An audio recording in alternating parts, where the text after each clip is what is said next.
Welcome to மைண்ட்பீட் channel. அனைவருக்கும் விஜயலட்சுமியின் அன்பான வணக்கம். அனைவரையும் மைண்ட்பீட் சேனலுக்கு வரவேற்கிறேன். அனைவருக்கும் பொங்கல் நல் வாழ்த்துக்கள்.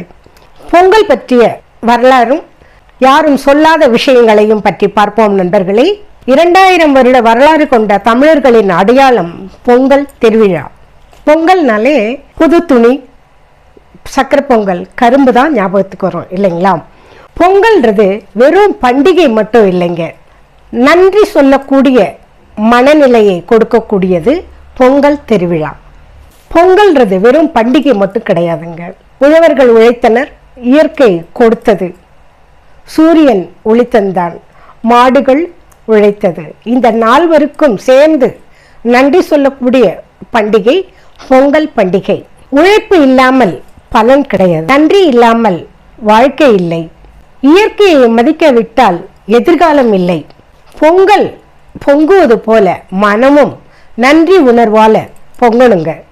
பொங்கல் நம்மளை மண்ணோடு இணைக்கக்கூடிய பண்டிகை. பொங்கலுக்கு போடுறது புது ட்ரெஸ்ஸு மட்டும் இல்லைங்க, புதிய எண்ணங்களையும் சேர்த்து விவசாயிகள் பயிர் அறுவடை செய்து வீட்டிற்கு சந்தோஷமாக கொண்டு வரும் நாள். பொங்கல் அன்னைக்கு என்ன செய்யணும்? பொங்கல் அன்னைக்கு சூரிய உதயத்துக்கு முன்னாடியே எழுந்திரிச்சு குளிச்சுட்டு வாசல் தெளித்து அழகான கோலம் போட்டுட்டு ஆவாரம் பூவும் சிறுப்பிள்ளை பூவும் கிடச்சிதுன்னா அதை அந்த கோலத்து மேலே வைக்கலாங்க.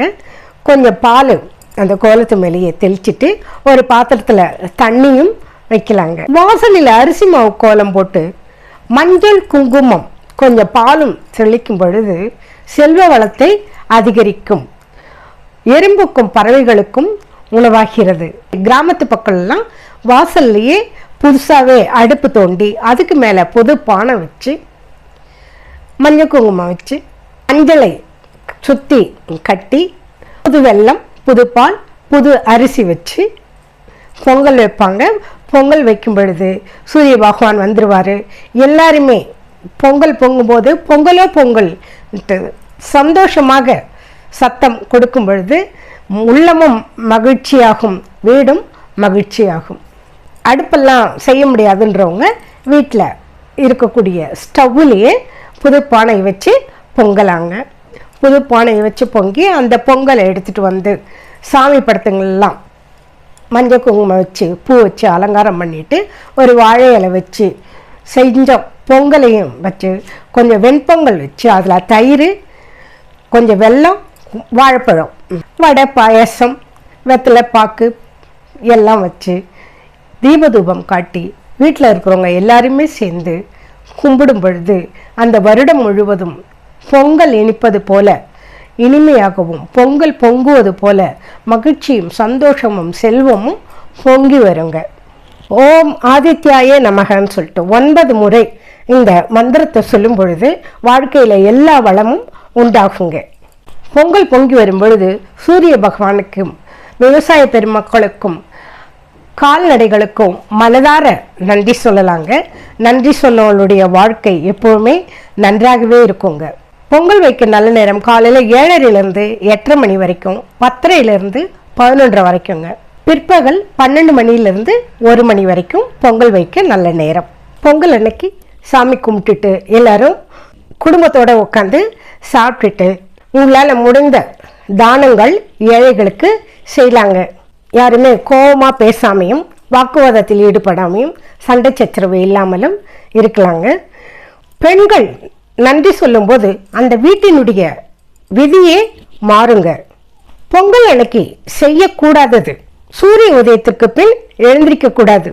சூரிய உதயத்துக்கு பின்னால் எந்திரிச்சா வீட்டில் உள்ள சௌபாக்கியம் குறையும் என்பது நம்பிக்கை. குளிக்காம பொங்கல் வைக்கக்கூடாதுங்க. கருப்பு நிறம், சாம்பல் நிறம் உடை அணியாதீங்க. மஞ்சள், சிவப்பு, பச்சை நிறங்கள் அணியலாம். அழுக்கான பாத்திரங்கள் வீட்டில் குப்பை இல்லாமல் பார்த்துக்கலாங்க. பொங்கல் வைக்கும்போது பேசிட்டோ மொபைலில் பார்த்துட்டோ பொங்கல் வைக்கக்கூடாது. பொங்கல் அன்னைக்கு காரம், உப்பு, புளி அதிகமாக பயன்படுத்தக்கூடாது. மற்றவங்களை குறை சொல்லக்கூடாது. முடிஞ்ச அளவுக்கு தானம் செய்யலாம்.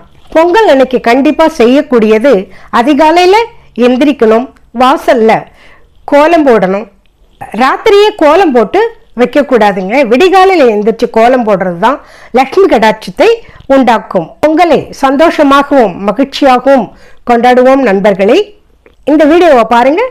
உங்களுக்கு பிடிச்சிருந்தா ஷேர் பண்ணுங்கள், கமெண்ட் பண்ணுங்கள், மைண்ட்பீட் சேனலை சப்ஸ்கிரைப் செய்யுங்க. தொடர்ந்து நிகழ்ச்சியில் பயணித்து வாருங்கள். மீண்டும் இது போன்ற பயனுள்ள நிகழ்ச்சியில் சந்திப்போம் நண்பர்களே. நன்றி, வணக்கம். Thank you for watching.